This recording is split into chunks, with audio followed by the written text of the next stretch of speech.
ನಮಸ್ಕಾರ ಸ್ನೇಹಿತರೆ, ನಾನು ಡಾಕ್ಟರ್ ಸಂದೀಪ್ ಅಂತ. ನಮ್ಮ ಚಾನಲಲ್ಲಿ ಆರೋಗ್ಯದ ಬಗ್ಗೆ, ರೋಗ ಲಕ್ಷಣಗಳ ಬಗ್ಗೆ, ಮನೆಮದ್ದುಗಳ ಬಗ್ಗೆ ಮತ್ತು ಮಾನವನ ಸರ್ವಾಂಗೀಣ ಬೆಳವಣಿಗೆಗಳ ಬಗ್ಗೆ ನಾನು ವೀಡಿಯೋ ಮಾಡಿ ಹಾಕ್ತಾ ಇರ್ತೀನಿ ಸ್ನೇಹಿತರೆ. ಈ ವಿಷಯಗಳಲ್ಲಿ ನಿಮ್ಗೆ ಏನಾರು ಆಸಕ್ತಿ ಇತ್ತು ಅಂತ ಹೇಳಿದ್ರೆ ನಮ್ಮ ಚಾನಲ್ ಲೈಕ್ ಮಾಡಿ, ಶೇರ್ ಮಾಡಿ, ಸಬ್ಸ್ಕ್ರೈಬ್ ಮಾಡಿ. ನಾನು 5 ವಿಷಯಗಳ ಬಗ್ಗೆ ವೀಡಿಯೋಗಳನ್ನ ಮಾಡಿ ಹಾಕಿದ್ದೀನಿ ಸ್ನೇಹಿತರೆ. ಮೊದಲನೇ ವಿಷಯ ಎಣ್ಣೆ, ಎರಡನೇದು ಸಕ್ಕರೆ, ಉಪ್ಪು ಮತ್ತು ಹಾಲು. ಸೊ ಈ ಎಲ್ಲ 5 ವಿಷಯಗಳ ಬಗ್ಗೆ ಬೇರೆ ಬೇರೆ ವೀಡಿಯೋಗಳನ್ನ ಮಾಡಿ ಹಾಕಿದ್ದೀನಿ. ಸೊ ಇವತ್ತಿನ ಒಂದು ವಿಡಿಯೋದಲ್ಲಿ ಈ ಮೈದಾದ ಬಗ್ಗೆ ಸ್ವಲ್ಪ ತಿಳ್ಕೊಳ್ಳೋಣ ಸ್ನೇಹಿತರೆ. ಈ ಮೈದಾ ಮಾಡುವಂತಹ ಬಗೆ ಏನು ಅಂತ ಹೇಳಿದರೆ,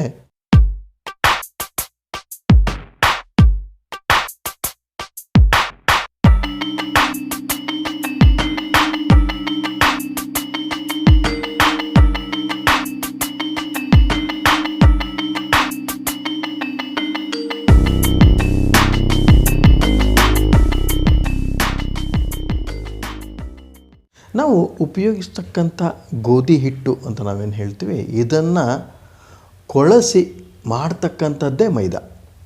ಸೊ ಹೀಗಾಗಿ ಈ ಒಂದು ಕೊಳಸಿ ಮಾಡ್ತಕ್ಕಂಥ ಒಂದು ಪದಾರ್ಥ ಮೈದಾ ಏನಿದೆಯಲ್ಲ, ಇದರಿಂದ ಬಹಳಷ್ಟು ಉತ್ಪನ್ನಗಳು ಬೇಕರಿಯಲ್ಲಿ ಉತ್ಪತ್ತಿ ಆಗುತ್ತೆ. ಅಂತ ಹೇಳಿದರೆ ಬೇಕರಿಯಲ್ಲಿ ಆಗ್ತಕ್ಕಂಥ ಬ್ರೆಡ್ಡು, ಬನ್ನು ಮತ್ತು ಯಾವುದೇ ತರಹದ ಕೇಕ್ಗಳು ಮೈದಾದಿಂದನೇ ಆಗ್ತಾಯಿರುತ್ತೆ ಸ್ನೇಹಿತರೆ. ಮೈದಾದಿಂದ ನಾವು ಜಿಲೇಬಿಯನ್ನು ಮಾಡ್ತೀವಿ. ಸೊ ಹೀಗಾಗಿ ಈ ಮೈದಾದಿಂದ ಮಾಡಿದಂಥ ಪದಾರ್ಥಗಳು ನಮ್ಮ ಮನೆಯಲ್ಲಿ ಬಹಳಷ್ಟು ಈಗ ನಮ್ಮ ಆಹಾರ ಪದ್ಧತಿಯಲ್ಲಿ ಸೇರ್ಕೊಂಬಿಟ್ಟಿದೆ ಸ್ನೇಹಿತರೆ. ಸೊ ಹೀಗಾಗಿ ಏನಾಗ್ತಾ ಇದೆ ಅಂತ ಹೇಳಿದರೆ, ಗೋಧಿ ಹಿಟ್ಟಿನಿಂದ ಬಂದಿರತಕ್ಕಂಥ ಮೈದಾ ನಮ್ಮ ಆರೋಗ್ಯಕ್ಕೆ ಬಹಳಷ್ಟು ಹಾನಿಕರ.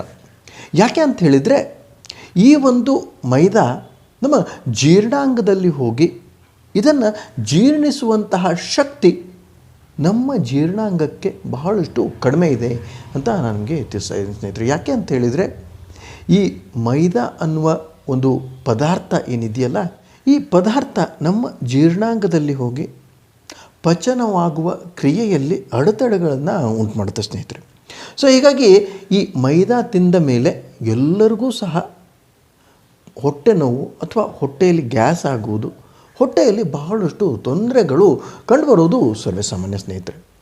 ಸೊ ಹೀಗಾಗಿ ಈ ಪಿಜ್ಜಾ ತಿಂತಾರಲ್ಲ, ಈ ಪಿಜ್ಜಾ ಆಯಿತು ಮತ್ತು ಬರ್ಗರ್ ಆಯಿತು, ಈ ಜಂಕ್ ಫುಡ್ಗಳು ಬಹಳಷ್ಟು ಮೈದಾದಿಂದನೇ ಮಾಡ್ತಕ್ಕಂಥ ಉತ್ಪನ್ನಗಳು. ಸೊ ಹೀಗಾಗಿ ಮೈದಾ ನಾವು ಹಳೆಯ ಕಾಲದಲ್ಲಿ ಬಹಳಷ್ಟು ಉಪಯೋಗಿಸ್ತಾ ಇರಲಿಲ್ಲ. ಹಳೆಯ ಕಾಲ ಅಂತ ಹೇಳಿದರೆ ಒಂದು 100ರಿಂದ 150 ವರ್ಷಕ್ಕೆ ನೀವೇನಾದ್ರು ಹಿಂದೆ ಹೋದ್ರಿ ಅಂತ ಹೇಳಿದರೆ, ಮೈದಾದ ಪ್ರಚಲನೆ ನಮ್ಮ ಭಾರತ ದೇಶದಲ್ಲಿ ಇರಲೇ ಇಲ್ಲ ಸ್ನೇಹಿತರೆ. ಇದು ಬ್ರಿಟಿಷರ ಒಟ್ಟಿಗೆ ನಮ್ಮ ದೇಶದಲ್ಲಿ ಬಂದಿರತಕ್ಕಂಥದ್ದು. ಸೊ ಹೀಗಾಗಿ ಬ್ರಿಟಿಷರು ಯಾವಾಗ ಬಂದರು, ಅವ್ರಿಗೆ ಬ್ರೆಡ್ಡು, ಬನ್ನು, ಆಮೇಲೆ ಈ ಬಿಸ್ಕೆಟು ಮತ್ತು ಪಿಜ್ಜಾ, ಬರ್ಗರು ಇವೆಲ್ಲವನ್ನು ತಿಂದು ಅಭ್ಯಾಸ ಅವ್ರಿಗೆ ಅವರ ಒಂದು ದೇಶದಲ್ಲಿ. ಆದರೆ ನಮ್ಮ ದೇಶದಲ್ಲಿ ಈ ಒಂದು ಉತ್ಪನ್ನಗಳು ಇಲ್ಲದ ಕಾರಣದಿಂದ ಅವ್ರಿಗೆ ಈ ಮೈದಾದ ಒಂದು ಅಭ್ಯಾಸ ಇರುವ ಕಾರಣದಿಂದ ಅವರು ಮೈದಾ ನಮ್ಮ ದೇಶದಲ್ಲಿ ತಂದು ತಾವು ಉಪಯೋಗಿಸ್ತಾ ಇದ್ದರು. ಆದರೆ ಅದನ್ನು ಒಂದು ವ್ಯಾಪಾರಿ ದೃಷ್ಟಿಕೋನದಿಂದ ನೋಡಿ ಅವರು ಆವಾಗಿಂದಲೇ ಶುರು ಮಾಡಿದರು, ಮೈದಾದಿಂದ ನೀವು ಈ ಥರ ಎಲ್ಲ ಮಾಡಬಹುದು, ಈ ಮೈದಾದಿಂದ ಮಾಡಿದ ಬ್ರೆಡ್ಡು, ಬನ್ನು ಇವು ವಾರಗಟ್ಟಲೆ ಚೆನ್ನಾಗಿರುತ್ತೆ ಅಂತ ನಮ್ಮ ತಲೆಯಲ್ಲಿ ಹುಳವನ್ನು ಬಿಟ್ಬಿಡ್ತಾರೆ.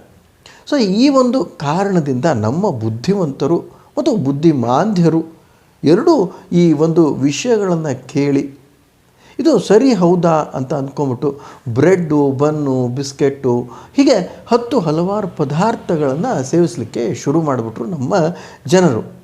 ಸೊ ಹೀಗಾಗಿ ಈ ಉತ್ಪನ್ನಗಳು ನಮ್ಮ ಜಠರದ ಮೇಲೆ ಮಾಡ್ತಕ್ಕಂಥ ಒಂದು ಪರಿಣಾಮ ಅಂತ ಹೇಳಿದರೆ ಬಹಳಷ್ಟು ದೀರ್ಘಕಾಲಿಕವಾದ ಹೊಟ್ಟೆ ನೋವುಗಳು ಬರುವಂಥದ್ದು ಸರ್ವೇಸಾಮಾನ್ಯ ಸ್ನೇಹಿತರೆ.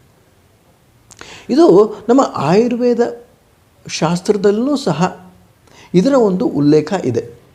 ಮೈದಾ ಅಂತ ಹೇಳಿದರೆ ಇದು ಜೀರ್ಣವಾಗದಂತಹ ಒಂದು ವಸ್ತು ಅಂತ ನಮ್ಮ ಆಯುರ್ವೇದ ಶಾಸ್ತ್ರದಲ್ಲಿ ಉಲ್ಲೇಖ ಇದೆ ಸ್ನೇಹಿತರೆ. ಸೊ ಹೀಗಾಗಿ ಈ ಒಂದು ಪದಾರ್ಥದ ಬಗ್ಗೆ ನಮಗೆ ಅರಿವಿದ್ದೂ ಸಹ ನಾವು ಉಪಯೋಗಿಸ್ತಾ ಇರಲಿಲ್ಲ. ಆದರೆ ಈ ಬ್ರಿಟಿಷರು ಬಂದ ಮೇಲೆ ಈಗ ಬೇಕರಿಗಳು ಎಲ್ಲೆಡೆ ಇದ್ದೇ ಇರುತ್ತೆ. ಈ ಬೇಕರಿಗಳ ಒಂದು ಉತ್ಪನ್ನಗಳನ್ನು ನಮ್ಮ ಚಿಕ್ಕ ಮಕ್ಕಳು ಬಹಳಷ್ಟು ತಿಂತಾರೆ. ಆದರೆ ಅವ್ರಿಗೆ ಬರ್ತಕ್ಕಂಥ ಹೊಟ್ಟೆ ನೋವು ಈ ಮೈದಾದಿಂದ, ಈ ಬೇಕ್ರಿ ಐಟಮಿಂದ ಅಂತ ನಮ್ಮ ಪೋಷಕರಿಗೆ, ಪರಿವಾರದವ್ರಿಗೆ ತಿಳಿದೇ ಇರಲ್ಲ. ಸೊ ಇದು ಒಂದು ವಿಚಿತ್ರವಾದ ಒಂದು ಸಂಗತಿ ಸ್ನೇಹಿತರೆ. ಯಾಕೆ ಅಂತ ಹೇಳಿದರೆ ಮೈದಾ ನಮ್ಮ ದಿನಬಳಕೆಯ ವಸ್ತುಗಳಲ್ಲಿ ಬಹಳಷ್ಟು ಬೆರೆತು ಹೋಗ್ಬಿಟ್ಟಿದೆ. ನೀವು ಯಾವುದೇ ಹೋಟೆಲ್ಗೆ ಹೋದ್ರಿ, ಯಾವುದೇ ಒಂದು ತಿಂಡಿ ತಿನಿಸುಗಳನ್ನು ಹೊರಗಡೆ ನೀವು ತಿನ್ನಬೇಕು ಅಂತ ಹೇಳಿದರೆ ಮೈದಾದ ಒಂದು ಉಪಯೋಗ ಬಹಳಷ್ಟು ಇದ್ದೇ ಇರುತ್ತೆ ಸ್ನೇಹಿತರೆ. ಸೊ ಹೀಗಾಗಿ ನೀವು ಮೈದಾದ ಒಂದು ಆಹಾರವನ್ನು ಸೇವಿಸಿ ಬಂದಾದಮೇಲೆ ನಿಮ್ಮ ಹೊಟ್ಟೆಯ ನೋವು ಬರುವುದು ಖಚಿತ. ಸೊ ಹೀಗಾಗಿ ಈ ಒಂದು ಮೈದಾದ ಒಂದು ಪ್ರಚಲನೆ ಈ ಬ್ರಿಟಿಷರು ಬಂದ ಮೇಲೆ ಆಯಿತು ಅಂತ ನನಗಾಗಲೇ ತಿಳಿಸಿದ್ದೀನಿ ಸ್ನೇಹಿತರೆ. ಸೊ ಹೀಗಾಗಿ ಈ ಹೊಟ್ಟೆ ನೋವು ಅಷ್ಟೇ ಅಲ್ಲ, ಜಠರದ ಎಲ್ಲ ಸಮಸ್ಯೆಗಳು ಸಹಿತ ಈ ಮೈದಾದಿಂದ ಉತ್ಪತ್ತಿಯಾಗುವಂಥ ಸಾಧ್ಯತೆಗಳು ಜಾಸ್ತಿ ಇರುತ್ತೆ ಸ್ನೇಹಿತರೆ.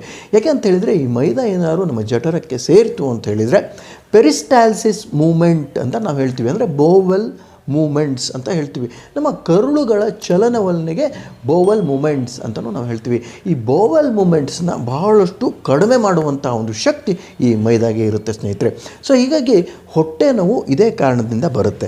ಮತ್ತು ನಮ್ಮ ಹೊಟ್ಟೆಯಲ್ಲಿ ಮತ್ತು ನಮ್ಮ ಕರುಳಿನ ಭಾಗದಲ್ಲಿ ಇರ್ತಕ್ಕಂತಹ ಲಿಂಫ್ಯಾಟಿಕ್ ಗ್ಲ್ಯಾಂಡ್ಸ್ ಅಂತ ನಾವು ಹೇಳ್ತೀವಿ. ಅಂತ ಹೇಳಿದರೆ ಇದು ನಮ್ಮ ರೋಗ ನಿರೋಧಕ ಶಕ್ತಿಯನ್ನು ಚೆನ್ನಾಗಿಡಲಿಕ್ಕೆ ಬಹಳಷ್ಟು ಸಹಕಾರವಾಗುತ್ತೆ. ಸೊ ಈ ರೋಗ ನಿರೋಧಕ ಶಕ್ತಿಯನ್ನು ಸಹ ಕ್ಷೀಣುವಂತೆ ಮಾಡುವಂಥ ಒಂದು ಶಕ್ತಿ ಈ ಮೈದಾಗೆ ಇರುತ್ತೆ ಸ್ನೇಹಿತರೆ. ಸೊ ಹೀಗಾಗಿ ಜಠರದಲ್ಲಿ ಇರ್ತಕ್ಕಂಥ ಎಲ್ಲ ಅಂಗಗಳನ್ನು ವಿಚಲಿತಗೊಳಿಸಿ ಅದರ ಒಂದು ಕಾರ್ಯಾಂಗವನ್ನು ಏರ್ಪೇರು ಮಾಡುವಂಥ ಒಂದು ಶಕ್ತಿ ಈ ಮೈದಾಗೆ ಇರುತ್ತೆ ಸ್ನೇಹಿತರೆ. ಸೊ ಹೀಗಾಗಿ ಈ ಮೈದಾ ತಿಂದು ತಿಂದು ತಿಂದು ತಿಂದು ಬಹಳಷ್ಟು ಜನ ಚಿಕ್ಕ ಮಕ್ಕಳಾಯಿತು, ಮಧ್ಯವಯಸ್ಕರಾಯಿತು, ವಯಸ್ಕರಾಯಿತು ಈ ಒಂದು ಹೊಟ್ಟೆಯ ತೊಂದರೆಗಳಿಗೆ ಬಹಳಷ್ಟು ಸಿಲುಕಾಕೊಳ್ತಾ ಇರ್ತಾರೆ. ಆದರೆ ಅವರಿಗೆ ಅಭ್ಯಾಸದ ಒಂದು ಕಾರಣದಿಂದ ಮೈದಾದಿಂದ ಮಾಡಿದಂಥ ಪದಾರ್ಥಗಳನ್ನು ಬಿಡಲಿಕ್ಕೆ ಆಗ್ತಾ ಇರಲ್ಲ ಸ್ನೇಹಿತರೆ. ಆದರೆ ಮೈದಾ ಒಂದು ವಿಷ ಅಂತ ಅವ್ರಿಗೆ ತಿಳಿದೇ ಇರಲ್ಲ. ಆದರೆ ಅದರ ಒಂದು ಸೇವನೆಯಿಂದ ಅವರು ಬಳಲ್ತಾ ಇರ್ತಾರೆ. ಅವರ ಒಂದು ಆರೋಗ್ಯ ಚೆನ್ನಾಗಿರಲ್ಲ, ಅವ್ರಿಗೆ ಮಲಬದ್ಧತೆ ಇರುತ್ತೆ, ಅವ್ರಿಗೆ ನಿದ್ರಾಹೀನತೆ ಇರುತ್ತೆ, ಅವರಿಗೆ ಬಹಳಷ್ಟು ಶೀತ, ಕೆಮ್ಮು, ಜ್ವರ, ಹೀಗೆ ಹಲವಾರು ರೋಗಗಳು ಬರ್ತಾನೆ ಇರುತ್ತೆ. ಯಾಕೆ ಅಂತ ಅವ್ರಿಗೆ ತಿಳಿದೇ ಇರಲ್ಲ. ಸೊ ಹೀಗಾಗಿ ಇದರ ಒಂದು ಮಾಹಿತಿಯನ್ನು ಈ ಒಂದು ವಿಡಿಯೋದಲ್ಲಿ ಹಾಕಲಿಕ್ಕೆ ಪ್ರಯತ್ನ ಮಾಡಿದ್ದೀನಿ ಸ್ನೇಹಿತರೆ. ಈ ಮೈದಾ ಅನ್ನುವುದು ಒಂದು ವಿಷ. ಈ ವಿಷದಿಂದ ನಮ್ಮ ಒಂದು ಜೀವನದಲ್ಲಿ ಬಹಳಷ್ಟು ಪರಿಣಾಮ ಆಗುತ್ತೆ ಸ್ನೇಹಿತರೆ. ಆದರೆ ಇದರ ಒಂದು ಅರಿವು ನಮ್ಮ ಜನಸಾಮಾನ್ಯರಿಗೆ, ನಮ್ಮ ಪರಿವಾರದವರಿಗೆ, ನಮ್ಮ ದೇಶದಲ್ಲಿ ಮತ್ತು ನಮ್ಮ ಸಮಾಜದಲ್ಲಿ ಇದರ ಒಂದು ಅರಿವು ಬಹಳಷ್ಟು ಕಡಿಮೆ ಇರುವ ಕಾರಣದಿಂದ ಈ ಒಂದು ಪ್ರಚಲಿತವಾದ ಬೇಕರಿ ಐಟಮ್ಸ್ಗಳು, ಪ್ರಚಲಿತವಾದ ಕೇಕ್ಗಳು, ಪಿಜ್ಜಾ, ಬರ್ಗರು, ಹೀಗೆ ಹಲವಾರು ಪದಾರ್ಥಗಳು ನಮ್ಮ ದಿನನಿತ್ಯದ ಬಳಕೆಯಲ್ಲಿ ಬಹಳಷ್ಟು ಪ್ರಚುರವಾಗಿ ಉಪಯೋಗಿಸ್ತಾ ಆರೋಗ್ಯವನ್ನು ಅಷ್ಟೇ ಅಲ್ಲದೆ ನಮ್ಮ ಜೀರ್ಣಾಂಗ ಮತ್ತು ರೋಗ ನಿರೋಧಕ ಶಕ್ತಿಯನ್ನು ಸಹ ನಾವು ಕಡಿಮೆಗೊಳಿಸ್ಕೊಳ್ತಾ ಇದ್ದೀವಿ. ಸೊ ಹೀಗಾಗಿ ಇದರ ಒಂದು ಅರಿವು ಎಲ್ಲರಿಗೂ ಬರಲಿ ಅಂತ ಈ ಒಂದು ವಿಡಿಯೋನ ಮಾಡಿದ್ದೀನಿ ಸ್ನೇಹಿತರೆ. ನಾವು ಉಪಯೋಗಿಸ್ತಕ್ಕಂಥ 5 ವಿಷಗಳು ನಮ್ಮ ಮನೆಯಲ್ಲಿ ದಿನಂಪ್ರತಿಯಾಗಿ ಉಪಯೋಗಿಸಿ ಅದರ ಒಂದು ಕಾರಣದಿಂದ ನಾವು ದಿನಂಪ್ರತಿಯಾಗಿ ರೋಗಗ್ರಸ್ತ ಸ್ಥಿತಿಯನ್ನು ಹೊಂದ್ತಾ ಇದ್ದೀವಿ. ಈ 5 ವಿಷಯಗಳ ಬಗ್ಗೆ ನಿಮಗೆ ಸರಿಯಾದ ಒಂದು ಗಮನ ಇತ್ತು, ಅದನ್ನು ನೀವು ಹೊರಗೆ ಹಾಕಿ, ನಿಮ್ಮ ಅಡುಗೆ ಮನೆಯಿಂದ ಅದನ್ನು ಹೊರಗೆ ಹಾಕಿ ನೀವು ಜೀವನವನ್ನು ನಡೆಸಿದ್ದೇ ಆಯಿತು. ಆಹಾರ ಪದಾರ್ಥಗಳನ್ನು ವಿಷಪೂರಿತದಿಂದ ಸರಿಯಾದ ಪೋಷಕ ಆಹಾರ ಪದಾರ್ಥಗಳನ್ನು ಉಪಯೋಗಿಸಲಿಕ್ಕೆ ಶುರು ಮಾಡಿದ್ರಿ ಅಂತ ಹೇಳಿದರೆ ಆರೋಗ್ಯ ಬರುವುದು ಖಚಿತ ಅಂತ ನನಗೆ ತಿಳಿಸ್ತಾ ಇದ್ದೀನಿ ಸ್ನೇಹಿತರೆ. ಸೊ ಇದಿಷ್ಟು ಇವತ್ತಿನ ಮಾಹಿತಿ. ಮೈದಾದ ಬಗ್ಗಿನ ಅರಿವು ಎಲ್ಲರಿಗೂ ಇರಲಿ ಅಂತ ಈ ಒಂದು ವಿಡಿಯೋನ ಮಾಡಿದ್ದೀನಿ ಸ್ನೇಹಿತರೆ. ದಯವಿಟ್ಟು ಈ ವಿಡಿಯೋನ ಎಲ್ಲರಿಗೂ ಕಳಿಸಿ ಅಂತ ನನ್ನ ಕಳಕಳಿಯ ಮನವಿ ಸ್ನೇಹಿತರೆ. ಇದಿಷ್ಟು ಹೇಳ್ತಾ ಈ 2 ಮಾತುಗಳನ್ನ ಮುಗಿಸ್ತೀನಿ ಸ್ನೇಹಿತರೆ. ನಮಸ್ಕಾರ, ಧನ್ಯವಾದಗಳು.